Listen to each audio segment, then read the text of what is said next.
Então, gente, boa noite. Vamos iniciar aqui a nossa aula de imunologia.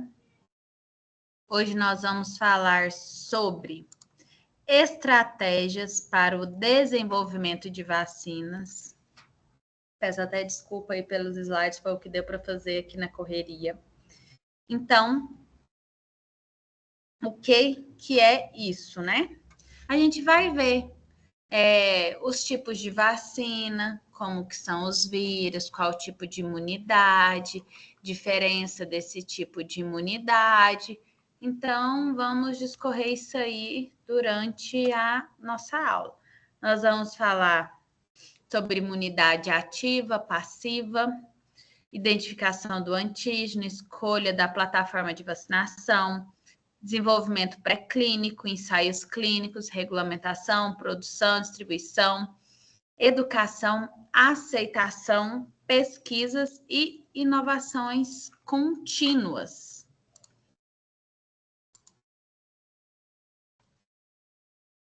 Então, vamos lá. Nessa parte aqui. Então, vacinas, né, são preparações biológicas que ajudam a criar imunidade adquirida a uma doença específica. Elas funcionam estimulando o sistema imunológico a reconhecer e combater patógenos, então contribuindo significativamente para a saúde pública e para o controle de doenças infecciosas. Então, o que é imunidade ativa, o que é imunidade passiva, qual a importância, né, desse desenvolvimento das vacinas. Então, a imunidade ativa, ela é uma imunidade que resulta da exposição do organismo a um antígeno. Então, que pode ocorrer de forma natural, que é uma infecção, ou de forma artificial, que é a vacinação. O sistema imunológico, né, da pessoa ali, ela responde e produz anticorpos e células de memória, o que vai fazer que vai proporcionar, né, essa proteção mais duradoura. Então, essa resposta imune, ela vai ser gerada pelo próprio organismo. Imunidade passiva. Ela é a imunidade adquirida pela transferência de anticorpos de um indivíduo imune para um indivíduo não imune.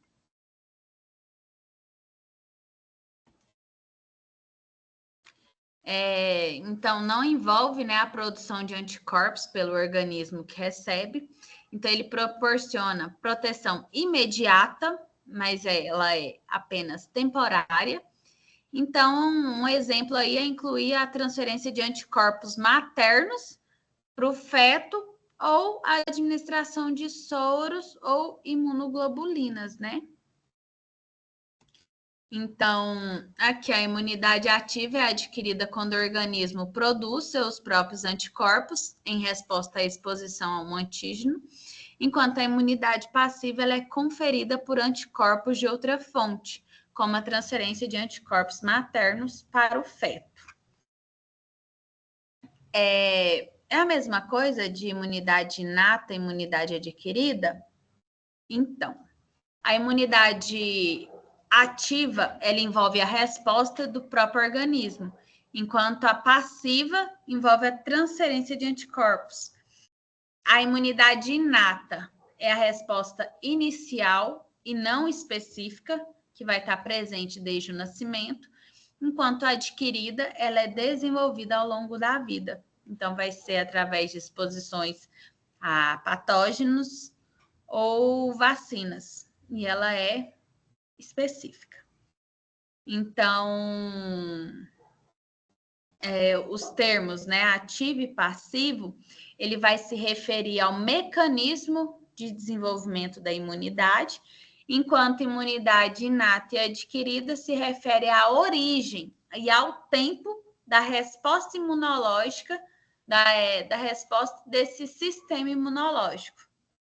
Então, essa imunidade ativa, ela é uma resposta do sistema imunológico que vai se desenvolver após exposição a um patógeno. Ele vai ter uma proteção duradoura e uma memória imunológica. Essa proteção pode ser adquirida através de infecções naturais ou vacinas. Enquanto a imunidade passiva é a transferência de anticorpos de um indivíduo imune para o indivíduo não imune. Então, que vai ter uma proteção rápida, porém temporária, sem geração de memória imunológica. Um exemplo, quando eu ganhei meu filho, a gente estava na pandemia. E assim, eu tinha vacinado.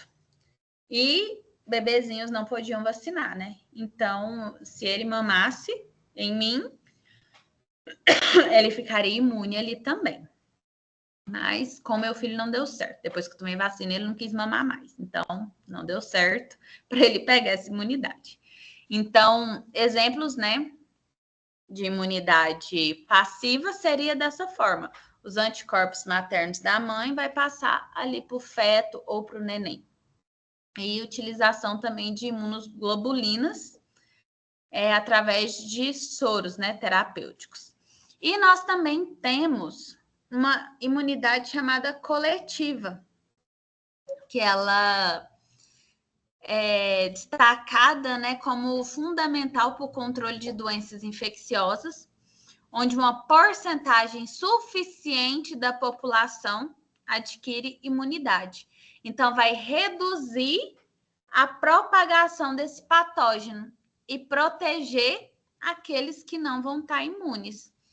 Então, a eficácia, né, das vacinas, ela é enfatizada. Então, por isso, né, que elas induzem imunidade sem causar doença. E assim, né, evitando a mortalidade que vai estar associada a infecções. Então, a gente vai ter, né, a resposta imune que induz essas características dessa plataforma vacinal, a importância, né, da memória imunológica, que ela é um dos principais benefícios da imunidade ativa. Então, isso é para o controle, né, de doenças, pois permite que o corpo, né, vai responder rapidamente a essas infecções recorrentes. A diferença, a gente já falou, o conceito de imunidade coletiva. Vocês também entenderam que ao vacinar, né, uma grande parte da população, não apenas nós protegemos esses indivíduos vacinados, mas também aqueles que não podem ser vacinados, como recém-nascidos, ou pessoas, né, que têm alergias aos componentes daquelas vacinas. Então, a gente sabe que as vacinas são mais eficazes, né, contra patógenos que não sofrem mutações rápidas. Então, isso levanta, né, questões sobre a necessidade de novas vacinas para doenças que apresentam essa variabilidade antigênica, como gripe, coronavírus. Vocês podem ver que direto sai, né, vacinas novas da gripe, H1N1, tal gripe, tal tipo, coronavírus, alfa, beta, gama e patati patatá. Então, assim,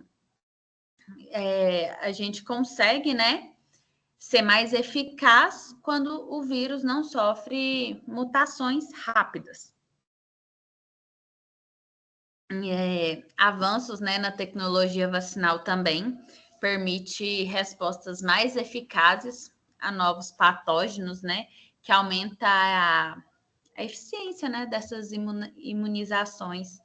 Então, a gente precisa entender o conceito de os diferentes tipos de imunidade, a imunidade ativa, passiva, coletiva, saber que é diferente da imunidade inata e da adaptativa adquirida.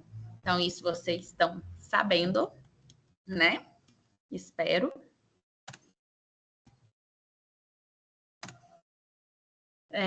Aqui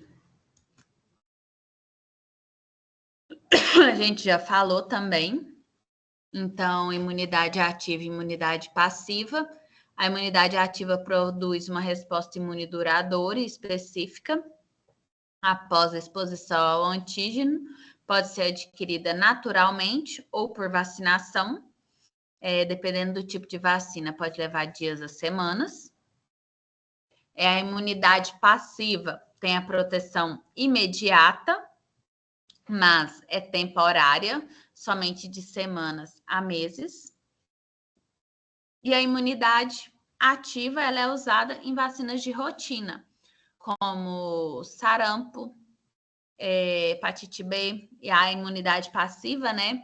Ela também tem, né, esses casos de exposição imediata a doenças, como, né, o soro para após exposição à hepatite B. A identificação do antígeno.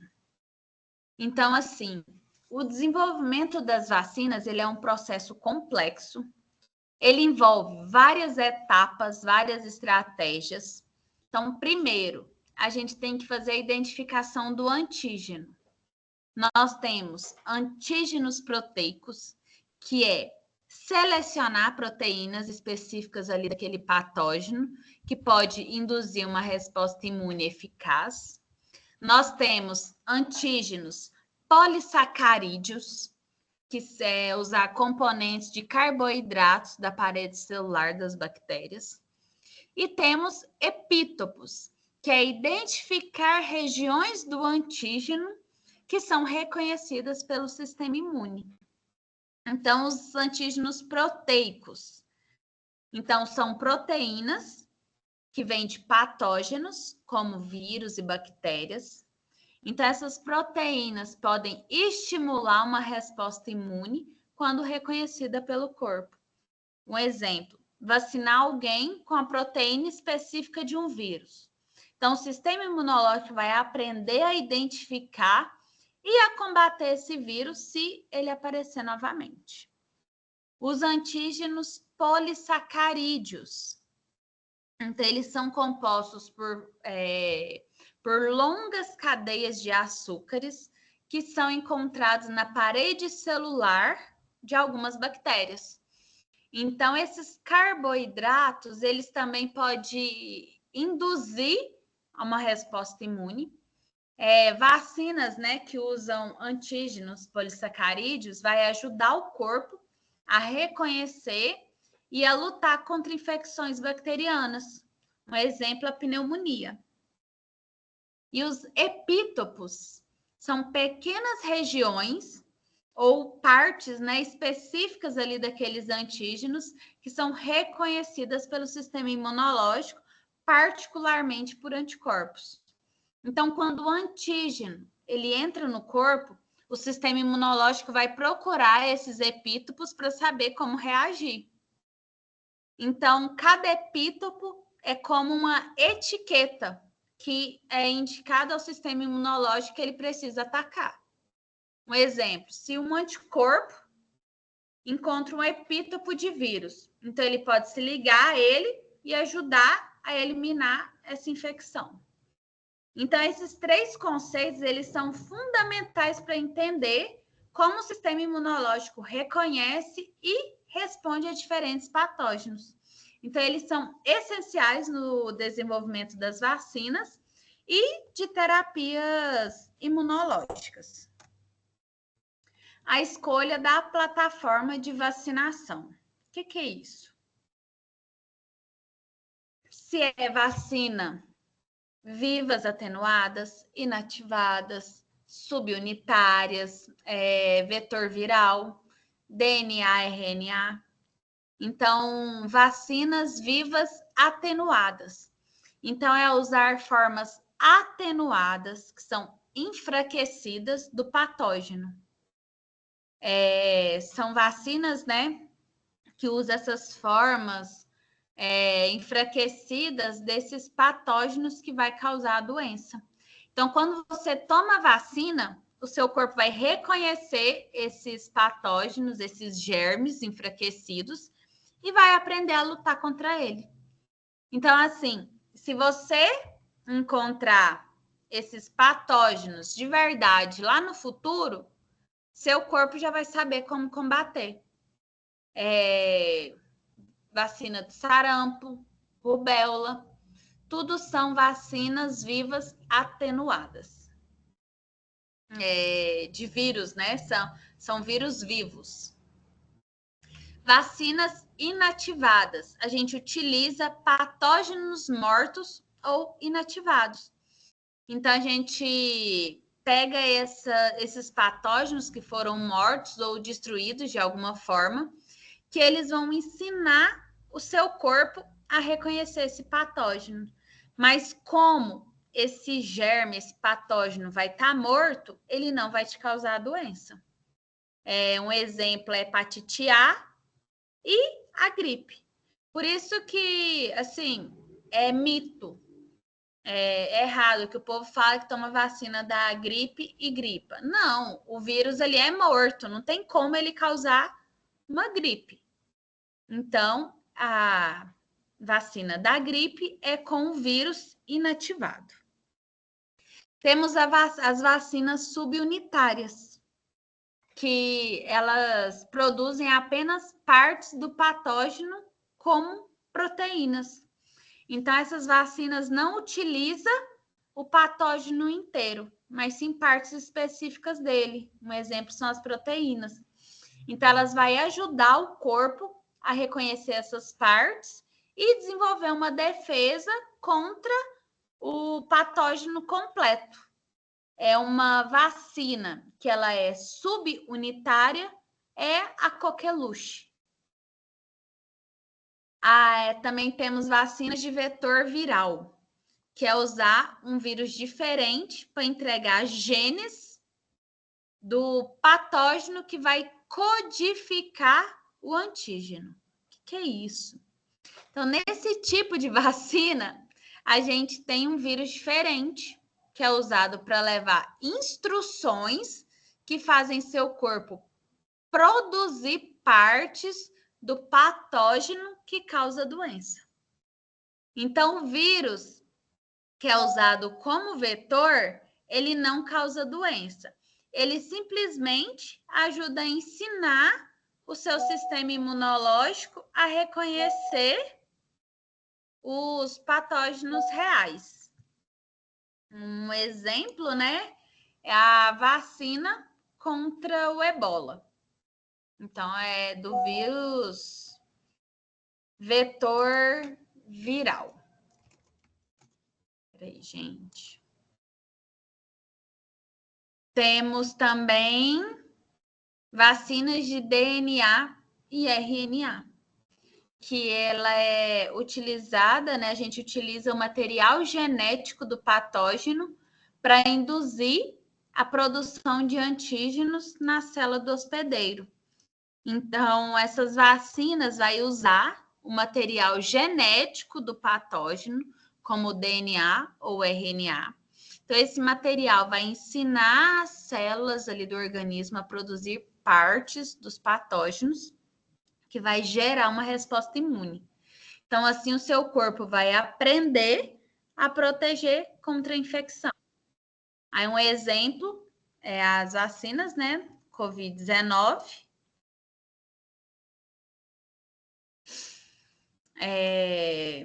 Mas da Pfizer, que utiliza esse DNA e RNA. Por isso que ela não causava tantos sintomas depois, né? Temos a parte do desenvolvimento pré-clínico. Que é isso?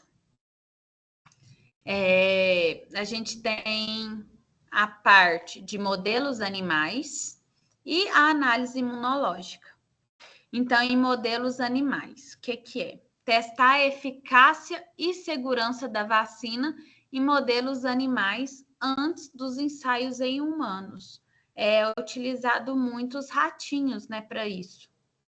E a análise imunológica vai avaliar a resposta imune gerada, que vai incluir produção de anticorpos e ativação de células T. Mas vamos lá primeiro, os modelos animais. O que é isso?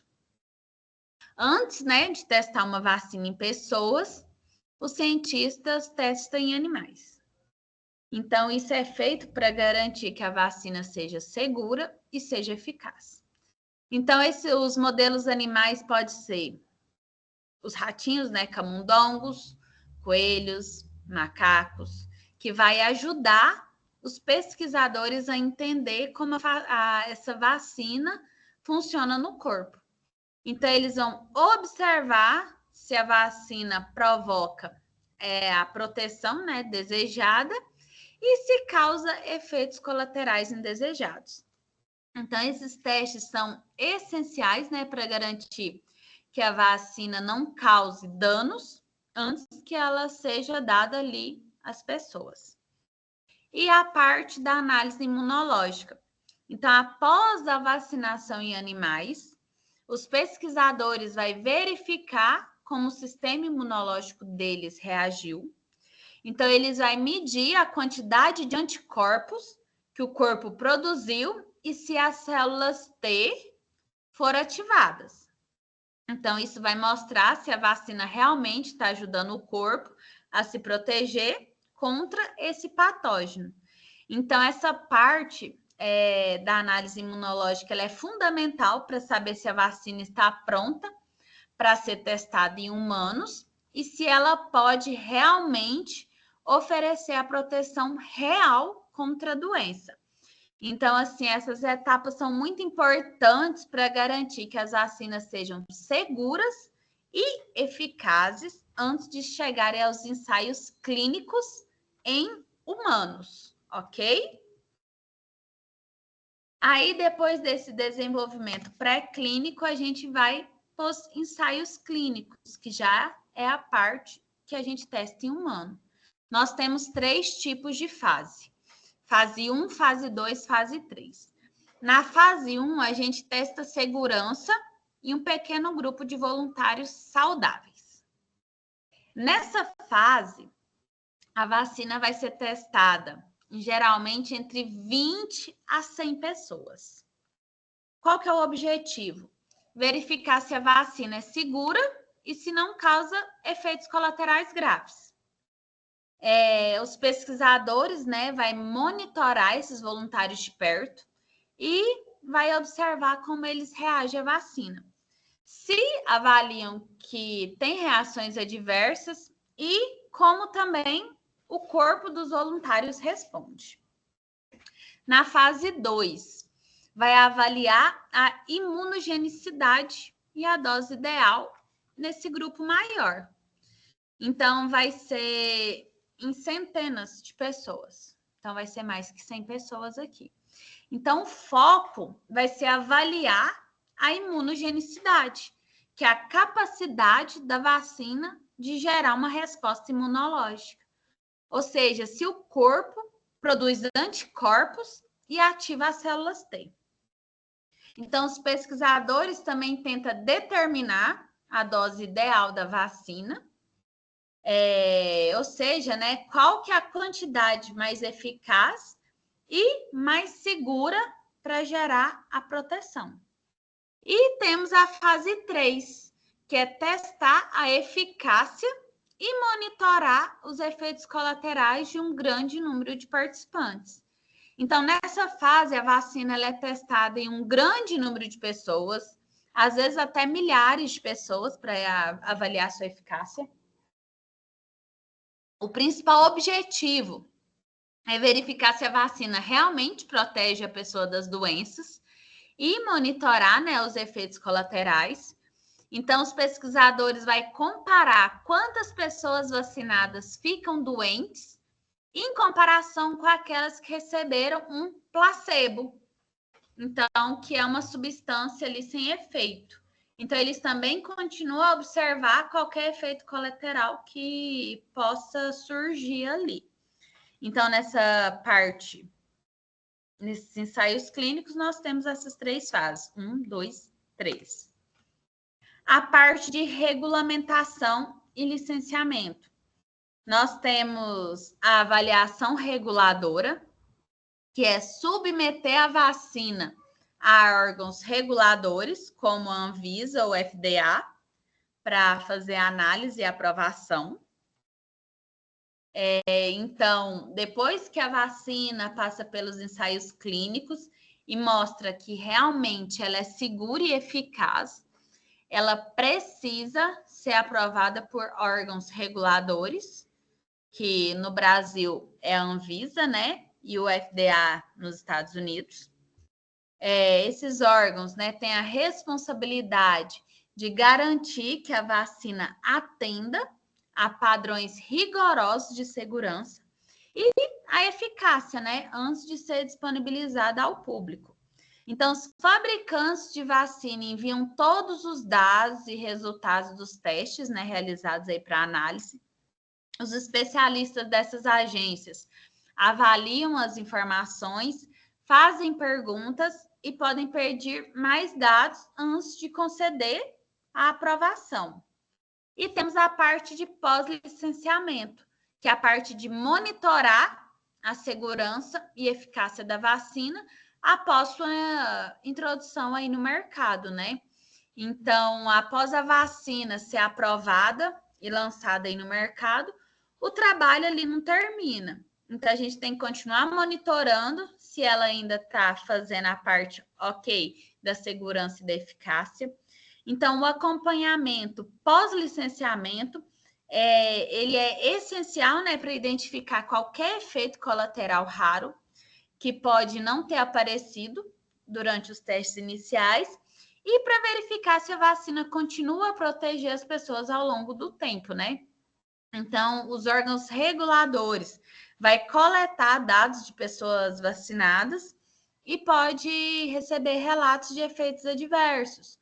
Então, com base nessas informações, a gente faz as recomendações e faz a atualização dessas informações sobre a vacina, ou até mesmo reavaliar a sua licença, se necessário.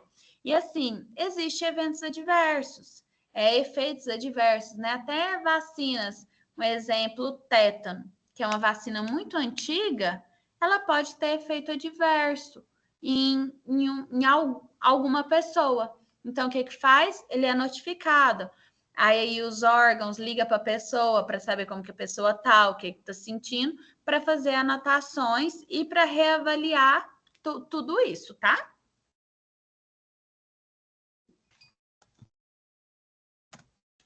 Produção e distribuição. Nós temos produção em larga escala, que estabelece, né, e processos para fabricar a vacina em quantidade suficiente. Então, depois que a vacina é aprovada, é necessário produzir uma grande quantidade dela para atender aí a demanda da população. Então, o objetivo mesmo é garantir que haja vacina suficiente para vacinar em muitas pessoas, principalmente em surtos, né? Epidemias, pandemias. Então, as empresas farmacêuticas, elas estabelecem processos de fabricação eficiente, que pode incluir, né, o uso de equipamentos especializados e a formação de equipes treinadas. Então, isso vai envolver a produção em grande escala. Então, vai seguir, né, rigorosos padrões de qualidade para garantir que cada dose da vacina seja segura e eficaz.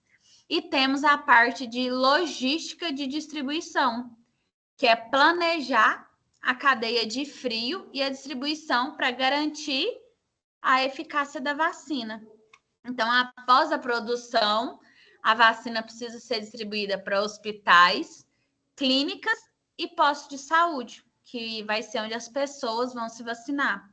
Então, essa logística de distribuição, ela é para manter a eficácia da vacina, pois muitas vacinas precisam ser mantidas em temperaturas específicas, que é chamada de cadeia de frio, para não perder a eficácia.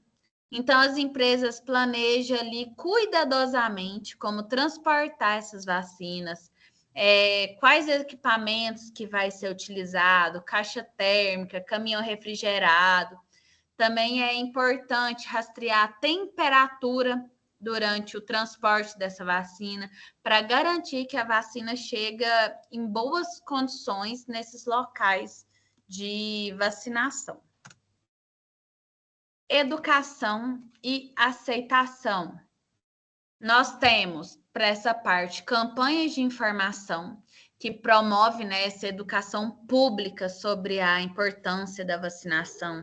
Então, são iniciativas feitas pelo governo, organizações de saúde, comunidades, para informar as pessoas sobre as vacinas. Então, o objetivo mesmo é explicar por que a vacinação é importante para a saúde individual, saúde coletiva. Então, ajudar a proteger não apenas quem se vacina, mas também aqueles que não podem ser vacinados, que foi o que a gente falou. Recém-nascidos, pessoas com certas condições de saúde ou que têm alergia ali aos componentes, né, da vacina. Então, as campanhas, né, usam diferentes meios aí, panfletos, redes sociais, programas de rádio, para compartilhar nessas informações sobre como as vacinas funcionam, seus benefícios e a segurança delas. Então, isso ajuda a aumentar o conhecimento e a conscientização sobre a importância da vacinação. Hoje em dia está tendo pouca adesão a vacinas. E assim, eu acho que são pessoas que não estão sendo, como que eu posso falar? Essa parte da educação pública sobre a importância, né, da vacinação pode ser que não esteja chegando nessas pessoas. Porque assim, todo mundo sabe, desde quando existe vacinação, todo mundo precisa ser vacinado. E a superação de hesitação vacinal. O que é isso? Abordar preocupações e desinformação sobre a vacina.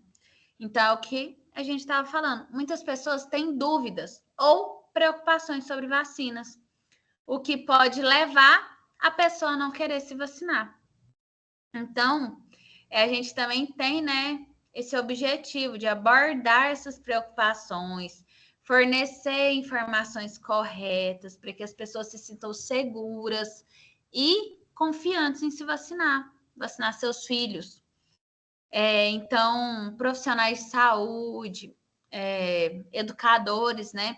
Então, conversar, né, com as pessoas, vocês são profissionais de saúde também. Então, ouvir as preocupações das pessoas, responder as perguntas. Então, a gente pode usar dados científicos e também experiências pessoais, né? Para desmistificar que as vacinas são ruins, né? Esclarecer esses mitos. Então, ajudar as pessoas a tomarem decisões informadas sobre a saúde, ok? Pesquisa e inovação contínua.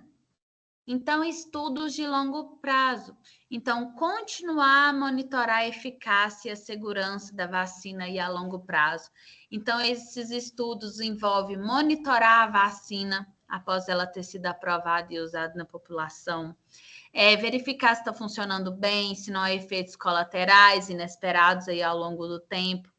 Então, acompanhar, né, as pessoas que se vacinaram para ver se elas continuam protegidas, se a vacina continua segura. Então, isso ajuda, né, a garantir que mesmo após anos de vacinação, as pessoas ainda estão protegidas e não está tendo nenhum problema de saúde devido à vacina. Como que a gente vai saber disso? Hoje em dia nós temos vários testes imunológicos que mostram se a gente está protegido ou não desses patógenos, né? Anti-HBS, HBsAg, são exames da hepatite B. Então, que com esses exames a gente consegue visualizar se a pessoa ainda está protegida com o vírus da hepatite. E a atualização, né? Adaptar vacinas existentes para as novas variantes de patógenos. Então, às vezes, os vírus e as bactérias mudam ou mutam, criando novas versões, né, que a gente chama de variantes. Então, isso pode fazer que algumas vacinas sejam menos eficazes. Então, esse objetivo é adaptar as vacinas existentes para que continue a proteger as pessoas contra essas novas variantes. Então, quando novas variantes surgem, os cientistas estudam como elas afetam a eficácia das vacinas e, se necessário, eles podem fazer as alterações na composição da vacina para garantir que ela ainda funcione bem. Então, isso é parecido como atualizar um software para que ele continue funcionando corretamente em novas versões. E também temos combinações, né? A importância de uma combinação. Quando essas estratégias são combinadas, monitorando nessas vacinas a longo prazo e atualizando, né, conforme necessário, nós ajudamos a garantir que essas vacinas permaneçam seguras e eficazes. Então, para que isso seja fundamental, para que mais pessoas confiem na vacinação, o que, por sua vez, contribui para a saúde pública global. Então, protegendo mais pessoas e ajudando, né, a controlar aí as doenças. Ok? Vou só tirar a gravação aqui.